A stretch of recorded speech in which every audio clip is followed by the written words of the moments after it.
there was headlines of, young people in different demographics overdosing, and there's fentanyl in everything. It's in all different drugs. So there was a lot of fear, there's a lot of misinformation, and there was a lot of overdosing. So people were concerned, and working in the type of pharmacy and with the drug-using population, they did voice their concerns. They didn't know what was in their substances, and they want to protect their well-being and want to take steps to protect their health. And yeah, drug checking is kind of one possible thing to kind of provide more information so people can be informed and I guess be forewarned if their substance contains things they didn't think it did.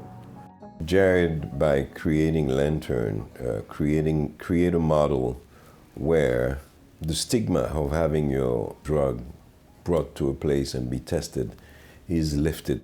One of the things that was really clear is the challenges were technologies. The technologies are not made to help people who use drugs. And so we knew that there was technologies that could detect what's in a substance. But often those would be used either by enforcement or border patrol, or they're used in lab settings, not in the real world with complex street drug samples. And we also knew that to do drug checking, it was a pretty significant risk factor. So we had to make sure that if we're going to start being able to provide the service to people, that it was a trusted service, and that we knew that we were able to provide trusted results.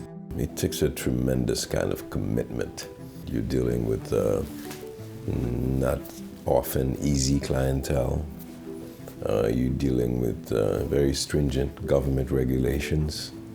So you're always on a tightrope. It's definitely uncertain territory, pharmacist or not. Like, testing substances is something that's kind of been taboo or not fully done on a public health perspective. But yeah, I mean, pushing through the initial things and maybe reservations and learning that people really appreciate the service, and it's been well received, and there are many examples of, adverse reactions prevented or even death. Oftentimes when clients come into the pharmacy to get their doses, it's just coming in because they get it every day. At the pharmacy, we try to find out a little bit more about the clients, not only how they're feeling, but how's your day going? And Jared, as a pharmacist at the STS Pharmacy, took that as a platform to not only have conversations with the clients, but to help clients who have special talents. First time I came in and I met Jared, he was so personable, and he engaged my daughter in conversation that had nothing to do with her being on the treatment. Yeah, he's just present. He's present all the time. He's very knowledgeable, explains everything thoroughly, and just a nice person. Just has a lot of empathy for people. I've never seen him crack. He's always very calm, understanding. He listens more than he preaches, for sure.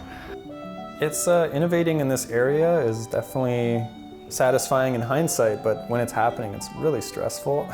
Because you're pushing into unknown, and there's no map to the territory. If this is a good solution, is it going in a good direction? There's ethics involved, everything, and the legality of dealing with substances. There's many things swirling around, so it's definitely stressful to push the envelope in this area. But getting good feedback and support and recognition is important for me, because it's kind of reassuring that, people appreciate it and it's something that's well received.